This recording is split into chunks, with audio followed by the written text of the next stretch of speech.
It was a chilly evening in New York City. Inside a high-end restaurant in Midtown Manhattan, candlelit tables glowed softly, setting the stage for an unusual blind date. For Amelia Brooks, a 32-year-old CEO of a successful tech company, this was more than just dinner. It was a chance to open herself up again after years of isolation.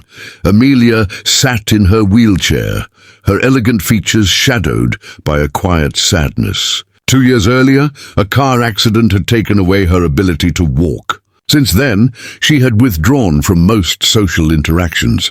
Her friends and colleagues had pushed her to try dating again, convincing her to go on this blind date. Amelia thought to herself, maybe, just maybe, someone will finally see me as a person, not just my wheelchair. From the other side of the restaurant, a man walked in hesitantly. His jeans were worn, his leather jacket scuffed, and his fingers still bore grease stains from work. This was Marcus Hale, a 34-year-old mechanic. A friend of his had put his name down for the blind date as a joke. When Marcus found out who he was supposed to meet, he almost backed out. But something inside whispered, "What if this changes everything?" He approached her table and said nervously, "Hi, I'm Marcus. I think I'm your blind date by mistake." Amelia looked up at him. He doesn't look like a corporate lawyer or an investment banker. He looks like, well, a mechanic. An awkward silence followed. Amelia couldn't help but suspect this was another cruel joke. People often underestimated her life and her wheelchair. But then Marcus smiled and broke the ice. "Look, I'm not the kind of guy who wears fancy suits. I fix cars. And honestly, I don't even know why a successful woman like you would want to meet me." His honesty startled Amelia. Slowly dinner began. Marcus told stories about his small garage, how he worked nights to pay his younger brother's college tuition, and the struggle of keeping his business afloat. In return, Amelia opened up about her challenges, how she navigated board meetings from her wheelchair, and how people often doubted her decisions because of it. As the evening went on, Amelia realized something unusual. Marcus was truly listening. He wasn't staring at her wheelchair, and he wasn't intimidated by her status. He looked her straight in the eyes when he spoke, and that alone made her feel at ease.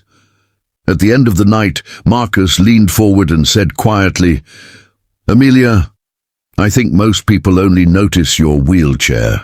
But me, I noticed your smile. Seeing you smile tonight, it feels like I wasn't wrong to come here." For a moment, Amelia was silent. Then, almost against her own will, she laughed softly. It was true, she hadn't smiled like that in a very long time. Part 2. The next day, Amelia was back at her office, the 25th floor of a glass tower overlooking the Manhattan skyline. Yet her mind kept drifting back to Marcus. She'd expected the blind date to be a disaster, but his simple words and genuine kindness had touched her heart. Her phone buzzed. It was a message from Marcus.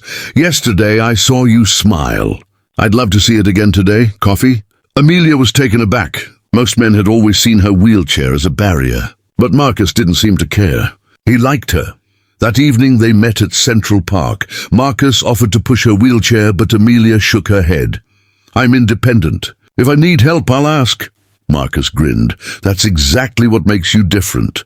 They spent hours strolling, laughing and sharing stories. The contrast between Marcus's simplicity and Amelia's polished elegance somehow fit perfectly together. For the first time, Amelia felt a kind of peace she hadn't known in years.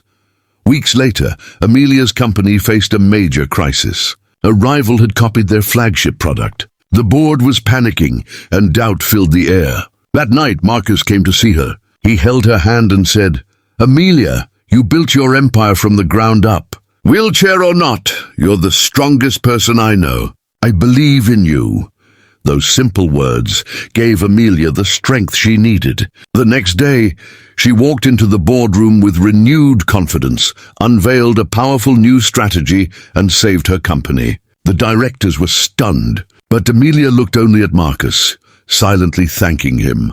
Not long after, they returned to the same Italian restaurant where they had first met. This time Marcus pulled a small velvet box from his pocket, dropped to one knee, and said, "Amelia, I know I'm not a millionaire, and I'll never be on your level. But I promise I'll always give you reasons to smile.